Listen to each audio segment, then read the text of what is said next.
Hello, Amy. Hi, Zac. How are you? I'm actually doing amazing this afternoon. It I is. feel like it's been a slow burn today. It's been like boring morning. Then it got real quick.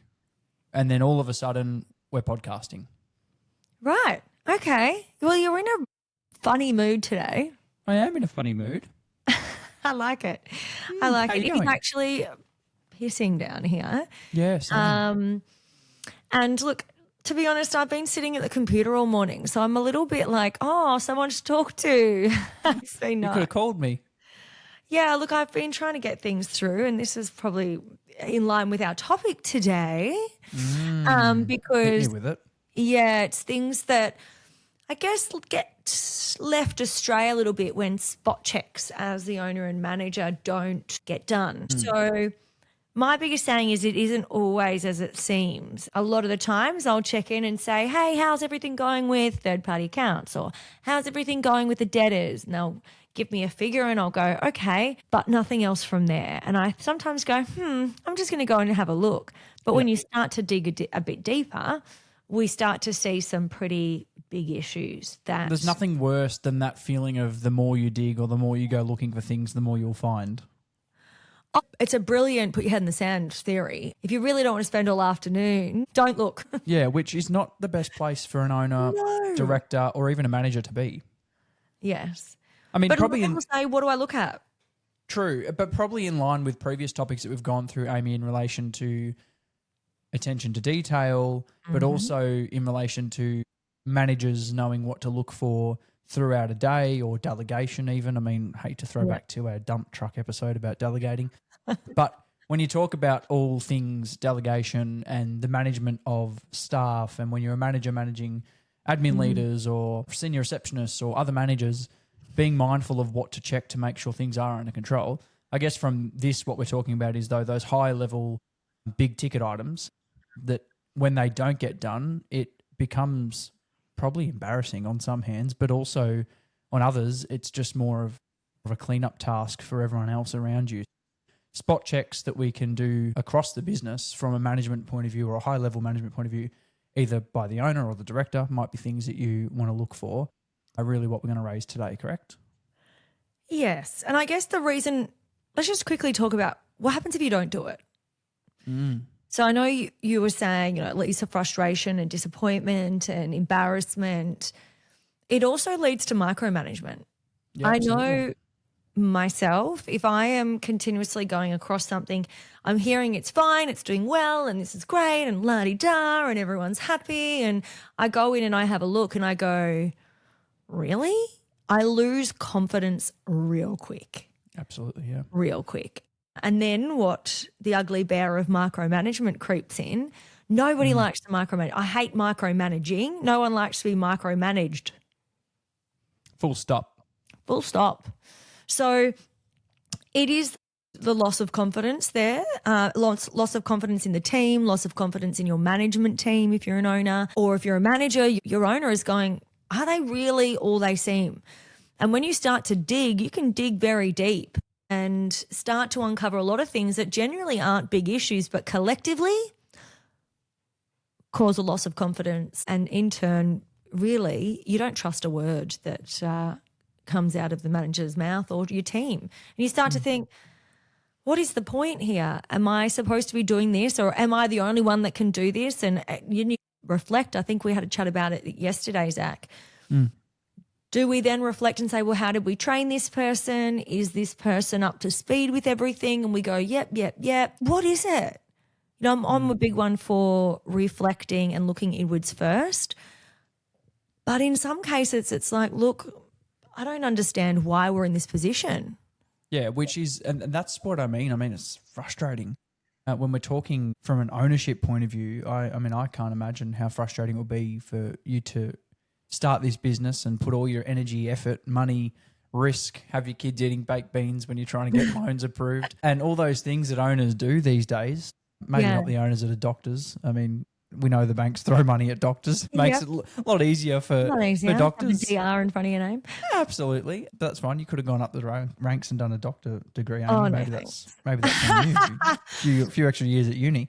Absolutely. However, when you are when you are putting all this risk on the line and you're creating, you know, a legacy really, and then all of a sudden you go looking at a spreadsheet and find out how far behind things are, can be a slap across the face. And I've been on the other end of a phone call to you when that's happened, and it's not pretty. I'll give you the tip. Look, I reckon I've handled just recent times it better than I used to. I think a lot of the times when you put so much trust in someone or a system that you've developed and you feel like you've done a really good job of developing it and it's just fallen down somewhere.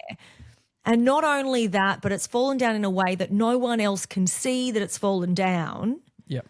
And it's fallen down for a long time. And you go back in and look, one of the things we might be talking about is, say, third-party accounts. We've got people overdue back in October, but it takes one phone call to find out that, hey, actually, they got paid and it was in last October. And you go, why am I the one having to call and work this out? You know, why have we got 30 people that are still in 2025 with outstanding bills? That concerns me. That's when I go, how many times in a meeting have I said, okay, how's third-party accounts? Have you picked up the phone? Yep. Have you resent what you need to resend? Yep. So you're across everything. Yes, I am. I don't think they're lying. I think they truly believe that they are. I don't think it's, and this is the thing. I don't think that people often, and something that you and I have spoken about quite a lot, just to backtrack, is owners just tend to look at things differently. And something that I've even struggled with in my role is how differently you perceive things sometimes. And I'm like, no, that's not what's happening. You know, and you're like, well, that's what it sounds like. And I'm like, no, but it's not like that. You know, on site, we've got processes in place. We've got structures. We're doing this, we're doing that. You know, there's multiple things happening at the same time. This is not a matter of it's being ignored, but more so a matter of it's fallen into a list based on what's happening here right now. And that can happen at a task-based level. It can happen at a conversation level. It can happen at where people are even sitting in the building. You can have that misconception.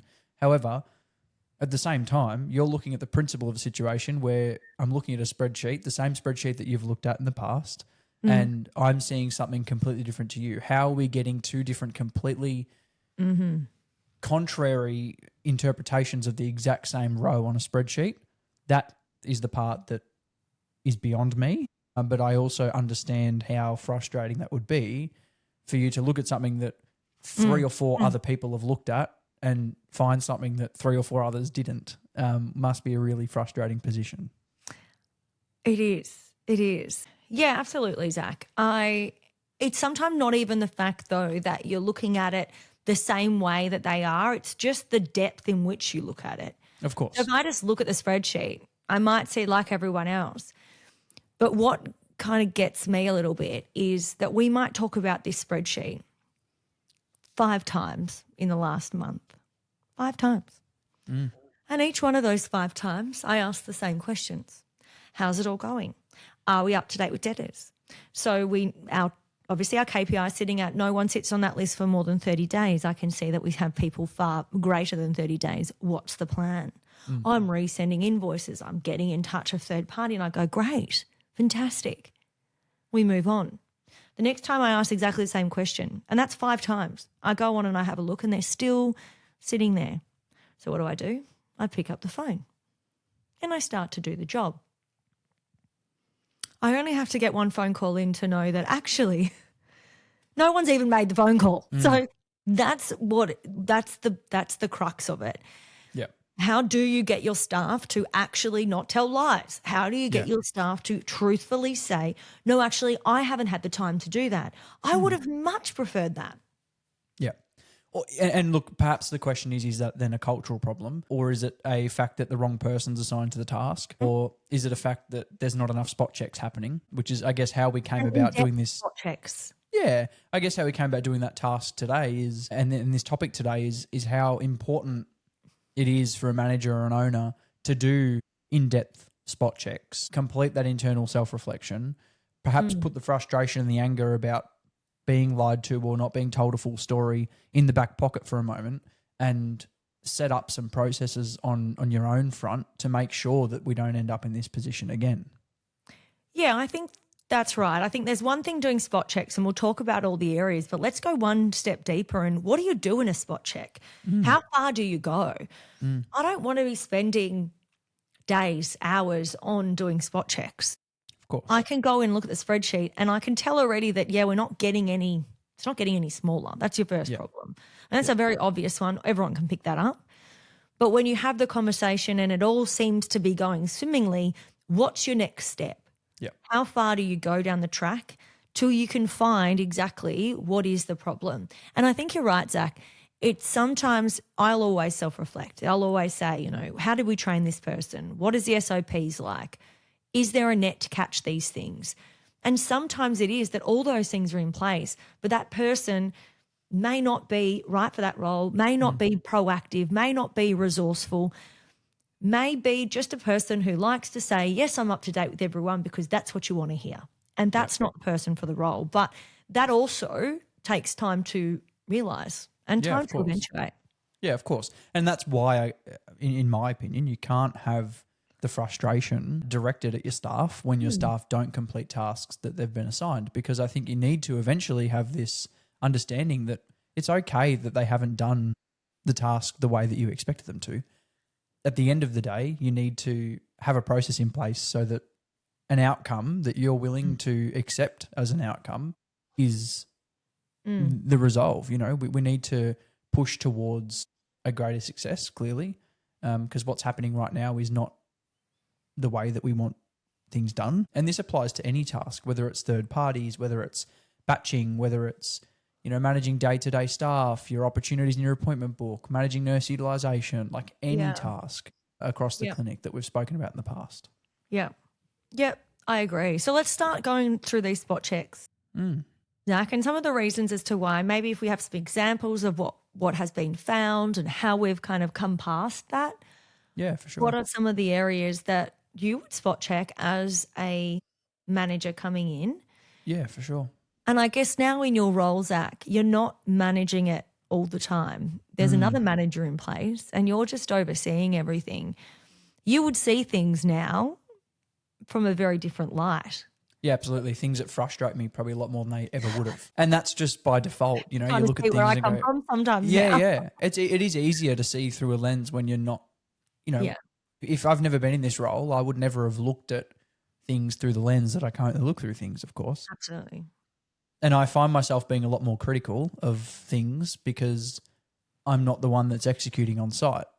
However, when I am there, I can feel the tension or the friction or the resistance sometimes and understand why things perhaps haven't been implemented or why things haven't been executed, because there's other things that come into the equation, It's a little bit like baking a cake on 100 degrees instead of 180 degrees. You need the environment around the cake to really be where it needs to be for that cake to thrive. And I think that that's a good example where if you're trying to push something so hard and you're surrounded by people that don't want that, it's never going to happen. Yeah. And that's the manager's job, is to turn the director's request or the director's insight into operational things on site, take the steps to execute on site from an on-site point of view. And that's sometimes a challenge. So in my role, split across perhaps both lenses, dipping my toe into Amy's pool, understanding where she's coming from, then dipping my toe back into the practice manager pool, I can see where there's a misalignment sometimes, and usually I can see the environmental factors that are creating that misalignment. So to get to your question, long way to get there, but to get there, some of the things that I'd spot check are sometimes operational stuff is the stuff that gets missed. And I know we've spoken a few times, Amy, off the podcast in relation to cleaning, maintenance, the things that everybody just sends to rock up with their blinkers on and not look at what's happening around them. And so putting in place things like cleaning audits, which I believe we are yet to finalise ours. However, it's on the agenda. We have a list. I like a photo list. Yeah, and that's something that has triggered into my mind since we started this episode today, that I will get to this afternoon. However, when we're looking at things like cleaning and maintenance and understanding, pictures that haven't been hung up on walls, holes in walls that need to be patched, or painting that needs to be done, or whatever it is, having some awareness on those pieces, perhaps doing a monthly walkthrough of your clinic and understanding what looks ugly and what needs to change. what looks dirty, what needs to be cleaned, all those You know sorts what of I things. found really interesting? When I hadn't sat in the reception area for a long time, I was in the clinic one day and I just was like, I'm just going to go sit and see what a patient sees. And I was like so surprised, a little bit embarrassed about, some tape that might have been there that's now turned black. The kickers of the front desk are black from people's shoes. There's things that we can't change. But I don't know about you, but there's not often that a staff member would go and actually sit on the other side and go, No, never. this is actually what we see. This is exactly what they perceive when they look into our clinic. When they walk through the front door, what do you see? Yeah, What correct, takes your eye straight away? And that's really important. So a spot check is, okay, you can walk around, but try and put yourselves in the shoe of a patient. Walk into the treatment room, what do they see? That's important too. Yeah, sometimes I like to do it when the clinic's empty. It might be after hours or on a weekend that you might go and have a look around and just go, oh, okay. I've spoken on the podcast before about one of my pet peeves is a poster that's dribbling its way down the front window. Those sort of things. I think you took a photo of it actually. I did take a photo of a dribbling poster, and I always am like, guys, come on. Pick all the blue tack up and stick it back where it belongs. It's made its way half a foot down the window and no one's moved it. Do you know what my bugbear is? And I reckon you could tell me if it comes to posters on the wall. Unlaminated posters on the wall. Oh, my God. If I see a curly corner, I swear to God, I'm ripping that off the wall as quick as anything. I have been known to walk around the clinic and rip things off the wall sternly and hand them to the front reception and say, next time, please laminate them or don't put them on the wall. Yeah, and look, I've been the same recently, even in things that are laminated where the ends are a bit frayed and getting a bit dirty. Or if they've got bubbles, who gets a bubble in a laminator? Come on, guys. Rip it off, do it again. It looks so much better. We can do better. We've actually just done a big revamp of all of our posters. You'll be happy to know when you come up to visit us. I'm there in a couple of weeks, so... Yeah, well, it'll be nice and fresh because I said I could expecting Zac to just run out of the studio like, oh my God, he's amazing. No. Hit the alarm bell. She's coming. He's coming. No, I already went through last week and did a bit of oh my God, we need to change some of these posters over and had one of the team members reprint all the posters and relaminate them because there's all the frayed edges. It really ages the clinic if you Absolutely it does. And it's one of the most common problems. And we've really gone high level for the first one, haven't we? But it is a spot check that petty. It's a petty. It's a petty check. Really started down in the jumps, but that's okay. It's only going to get better, guys. This is something that I think all of us are guilty of. Yeah. All of us are getting in there. And look, Zac, if you ask why I pick things up that you don't pick up, is I'm in there less often. So I see things. When you walk, it's like your house. There'll be something on the wall in your house that you'll walk past 20 times and then it's just not there in your head anymore. Yeah. It just blends into the wall. It's like you get used to it. Is that a little bit like that hole in your wall that you've covered with a leaf today? I didn't know I was covered by a leaf. But yes, everyone. It's perfectly covered. It's fantastic. Oh, I have a hole in my wall. And yes, that was from me setting up this space and I have not patched it up yet. Oh, Zac, I don't notice it until I'm in the podcast and Zac says something exactly like the hole in my wall. Thanks, Zac. No worries. But it's also a similar analogy to how quickly your kid might grow up and everyone's like, oh my God, they've grown up. And you're like, have they really? Yeah. It's an environmental thing. You don't realise what's around you until somebody calls it out, like me calling out your hole in the wall. Thanks, But Zac. I agree. Moving on to something that might be a little bit more operational and a little bit more exciting apart from dribbling and frayed corners. Things like your outstanding accounts, so your debtors list, payments that haven't been processed, even your Medicare debtors is an important one. Making sure that those Medicare debtors stay under control. If nobody's doing the check for payments process and downloading reports. Absolutely. I love people that go, yeah, there's about 4 or 5 rejections and I've just done them. But then I say, well, why are we having reoccurring rejections? Why do we always have up to 10 rejections? Why do we always why are they there? And a part of me is not just spot checking the fact that they're gone. Spot check, what are they? Yep. Why are they reoccurring? Yep. Is it something that's operationally going wrong? There's an item number that can only be used if the patient's a telehealth item number that can only be used when the patient is My Medicare registered. It was something that kept getting rejected by a specific GP. And I was like, right, that GP doesn't understand what that means, right? Instead of just doing it, yeah, all done, rejections are done, tick off the list for today. Why does it keep happening? Go and talk to the GP. Make sure, in fact, put it on the clinical meeting agenda. Chat to all the GPs about this item number. Do you understand the eligibility of this item number? If the patient is not eligible, they cannot have that item number. So that's something that I look at and I go, spot checks. This is a prime reason why spot checks exist. But also the reason why you don't just spot check it, open up online claiming, all done. Open up the next one, all done. Awesome. I go one step further. Yep. And I go in and I don't prompt someone to have them done. And I go in at random times and I look at what is actually there. And if I see something that's reoccurring over the spot checks that I've done, I then look at, is it a front reception issue? Is it double billing? Is it one person on the front desk that continuously puts things in twice? Is it, and the reason for that happening, I'm going right down a rabbit hole here. The reason for that happening is because a doctor is finalising the visit twice. So one receptionist finalises this telehealth, puts it through. Then it gets finalised again, so the doctor needs help because they need to realise that you can press the X button in the top right-hand corner. You don't need to finalise the visit twice. Training issue. Then they get it through a second time. The front desk then finalises it a second time. And then we have two of the same item number going through to Medicare. And, of course, one gets rejected. Yeah. Who does that create work for? The person who's doing the rejections and generally the practice manager. The practice manager keeps going on and going, yep, my rejections are done, tick, but doesn't solve the issue. You're going to be doing the same amount of rejections or more over and over again. And you're creating the bottleneck. Creating the bottleneck. So I'm always about spot checks aren't just to see if the work's done, tick. It's to see, is the work done? Great. But what do we have more so that it keeps rejecting? Is it 965s and the reason the 965s are rejected because my Medicare registrations aren't up to date? Yeah. It could be a big line of things. Just tapping away there, guys. Sorry. Those big Should be a line drummer. of things. I know, I should be. Miss my calling.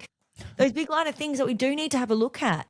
Spot checks aren't just for a tick. Spot checks are also to have a look at what else is happening in the practice that we may be able to have a look at, do some retraining on, bring Review some and awareness improve. to, do some improvement and empower our staff to be able to go, right, you shouldn't need to do 10 rejections a day. In fact, let's try and solve some of these issues so you can do 1 or 2 a week. Yep. Wow, that'd be pretty cool, wouldn't it? Contrast change. So that's Absolutely. what I mean in terms of spot check and next level spot check. Yeah, something that's really in depth. I mean, a few other ideas of things you might want to spot check. Item number usage. So what are doctors doing? Looking at what's being billed. Are they looking outside of an item 23? Are they billing long consults when long consults are supposed to be billed? Are they billing for care plans, health assessments? What does that penetration look like of item number usage? And do they need assistance in identifying those opportunities? What systems and softwares might you use? Those sort of things that you might look at from an improvement point of view, and then maintaining those numbers, looking at each doctor in particular, having those conversations. And we've been guilty, Amy, of having conversations with doctors on a weekly basis, sitting down and going through on a weekly basis your previous patients and, you know, from a level of support. It's definitely not to intimidate the doctor or It's even things like who did 965 this week, guys. We're going to go through 5 random 965s and you'd be surprised how many we pulled up and went, that's not even compliant. Yeah, Let's for chat sure. about it. It's not to call people out. It's to go, let's help you do this to the full potential. Yeah, and doctors are paying a service fee. The way I look at it and the way I always explain it, if people are feeling like I'm being way too intrusive, they're paying a service fee, you know, and so That's true. this We're is there to my help service them. to you. I'm here providing a service to you to make sure that you're compliant and everything's above board and that you're utilising things that are there to be utilised. Patients coming in and receiving a service that's like a health assessment but not being billed a health assessment when they're eligible for one. Hello? Build the health assessment. That's what the patient's eligible for. That's what the MBS is there for. One of the reasons, not the reasons, but the areas that I look at for spot checks, and one of the reasons I do it at this time is doctors' disbursements time.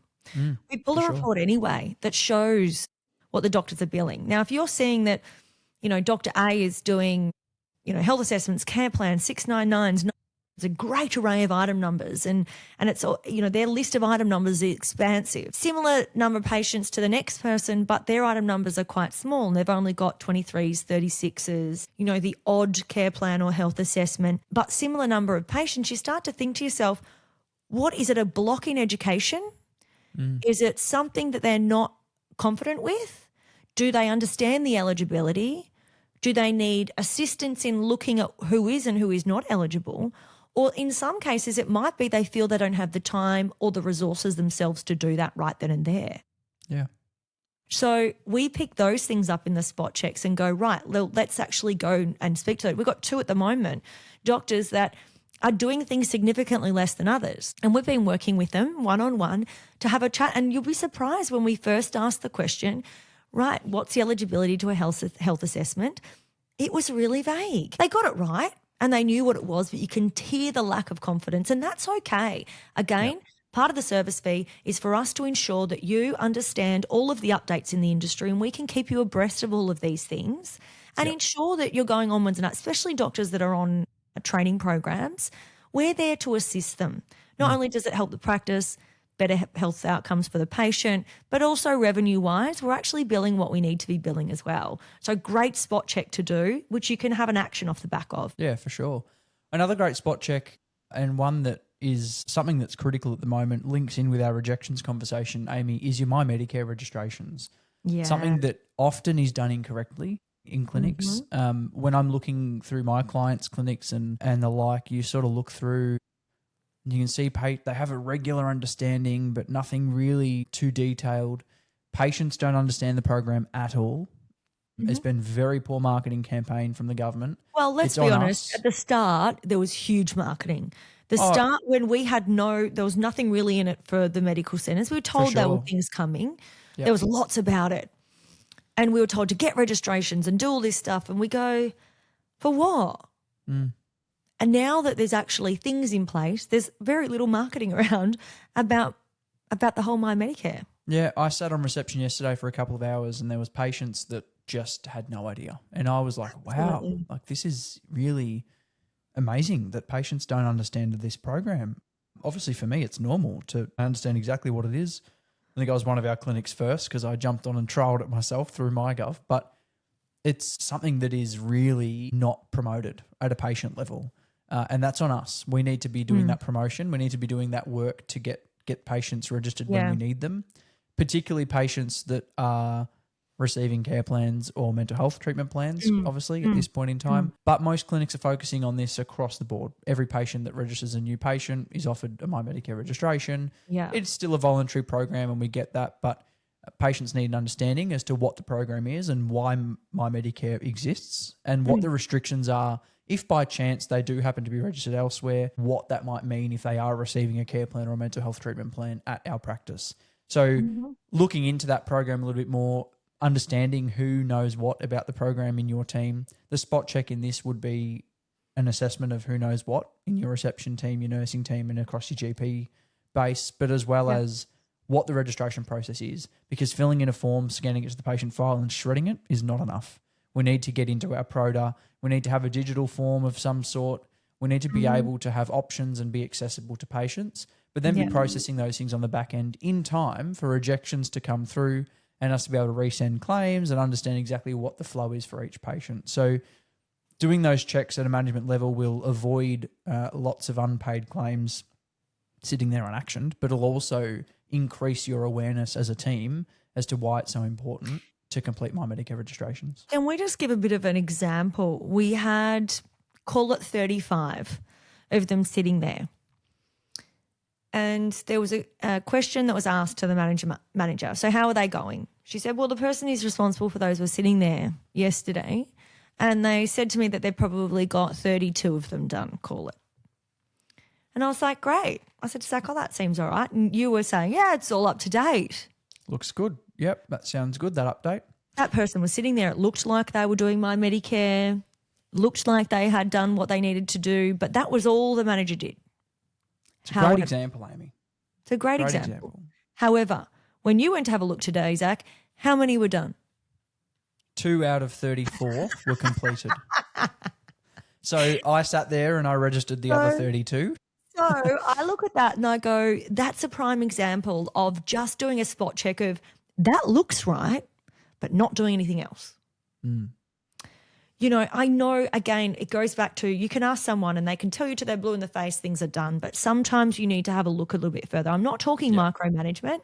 I'm just saying, you know, at the end of the shift, go, okay, out of those 34, can you show me what you've done there? Or let me know when you're done how many you got through. Or having a way in which we can actually look at that. Now, one of those things is now those 2 out of those 34 that were done, fantastic, those 32 are now going to be rejected.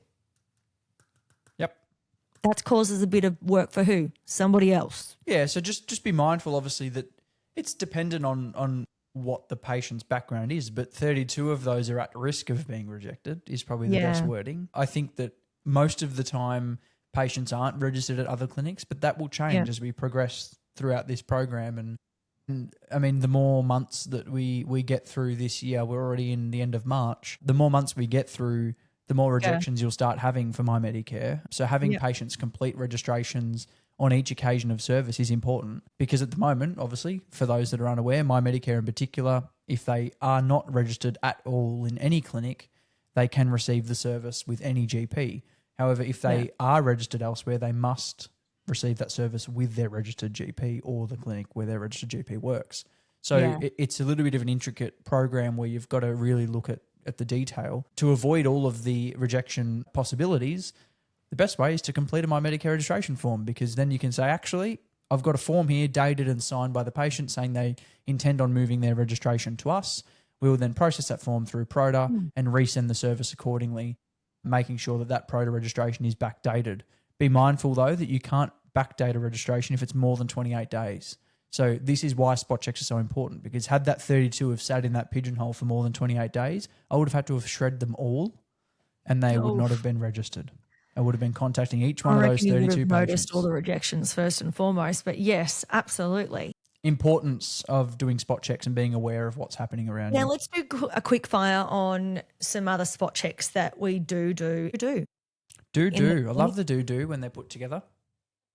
In the clinic on a daily, weekly, fortnightly, monthly basis, Zac. Yep. So some of the things that you might do, and then I'll ship over and see if there's any that I might do that you might not do.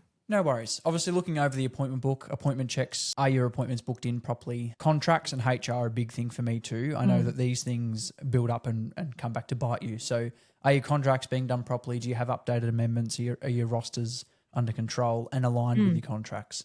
Yeah. Great segue into rosters. Do we have coverage? Are we actually under control in the rostering space? Yeah. And are we covering the need that we need as per what GPs we have on shift? Another one that I would add there as well, segueing between things like a crazy man, Amy, that would be GP availability. Do we need any updated availability from GPs? Do we have upcoming public holidays, upcoming coverage required, one doctor leaving? Does that create gaps? Those sort of things that I would be paying attention to. Should they be delegated to someone else in my team? And then obviously there's the day-to-day stuff. Little things, are emails being sent properly? Are phone calls being answered properly? Are we actually paying attention to patients that perhaps didn't attend their appointment, things that haven't, been processed properly through the appointment book, unbilled appointments, incompleted appointments? Have we checked on those things? Are they up to date? That's everything off the top of my head that I would be cross-checking. Inboxes for doctors, how long have they been sitting in there for? You'd be surprised in best practice how many times an item gets put to a doctor that's no longer with us. And if you don't check that, they could be sitting in there for a month and that doctor doesn't even go to the practice anymore. So having a look at what's in the inboxes, you'll also be surprised how many GPs might be in there for 5 days a week and their inbox has got 50 odd things sitting in it and some from miles back. We go, right, come on, we really need to get up to date with this. Yep. They might have their own process in place, just making sure they're in line with everyone else and they're using the right things. It could be an education piece. So there are spot checks in terms of those, which really falls under the duty of care scenario. And again, we want to make sure we're hitting all of those off as well from a compliance perspective. For sure. Yeah, there's basically, I guess the advice just to close out, Amy, on spot checks is looking at things that will build up. Things that if aren't completed properly now, what will cause me pain down the track as an owner or a manager? If I'm looking at my debtors list and it's at $150,000, is that going to be painful? I'd say absolutely yes. There's going to be problems perhaps that you can't fix. These things have a time limit. They're like ticking time bombs. You can't transact with Medicare after more than 2 years. You'll never get payment from a TAC provider if it's been more than 6 months. So good luck. So being able to have a look at those things and understanding that if they do compile, what pain will I be in? If the answer is excruciating pain, get onto it as a spot check. Do an in-depth spot check and make sure that you're cross-checking things more regularly than perhaps you are at the moment. Yeah, absolutely.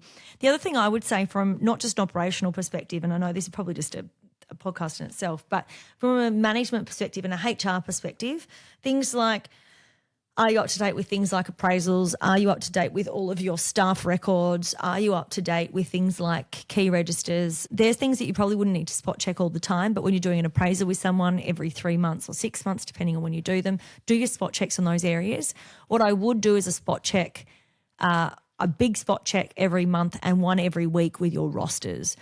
Yep. Things that come up pretty quickly are holidays, public holidays, I mean by holidays, school holidays, public holidays, things that come up, people's leave that they might have put in 6 months ago is coming up, and all of a sudden next week you need coverage for 4 days out of the 5.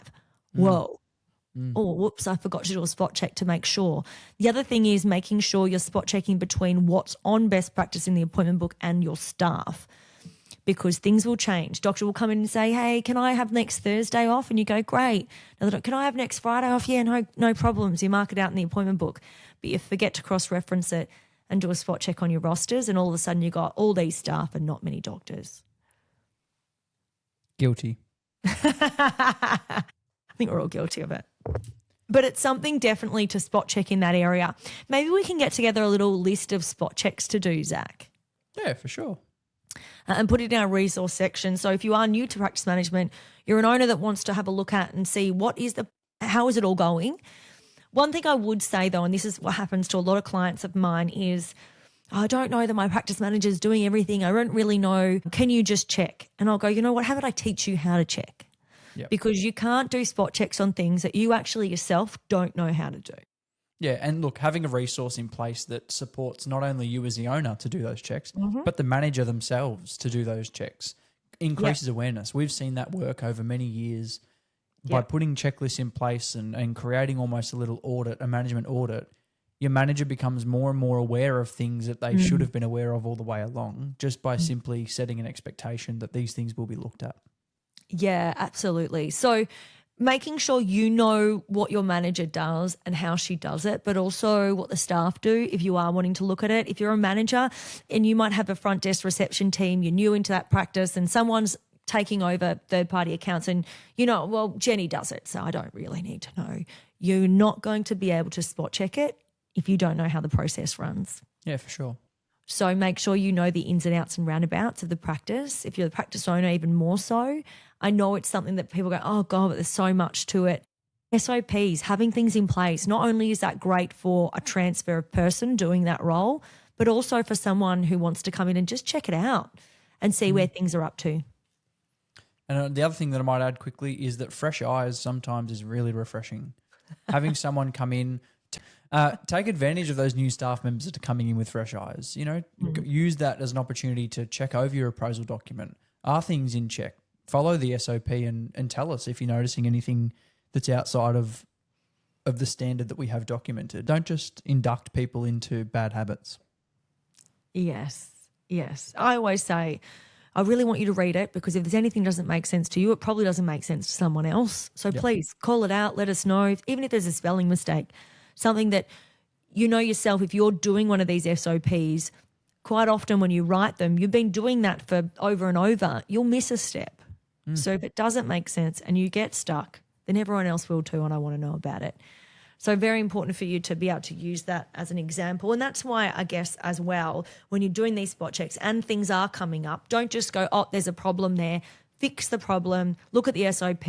Is there something I've missed out on? Self-reflect on that area, because next time you do a spot check, I can bet you bottom dollar, A, it'll be quicker because you know where to go and what to look at, but also more likely than not, it would actually be done to the standard that you want it done.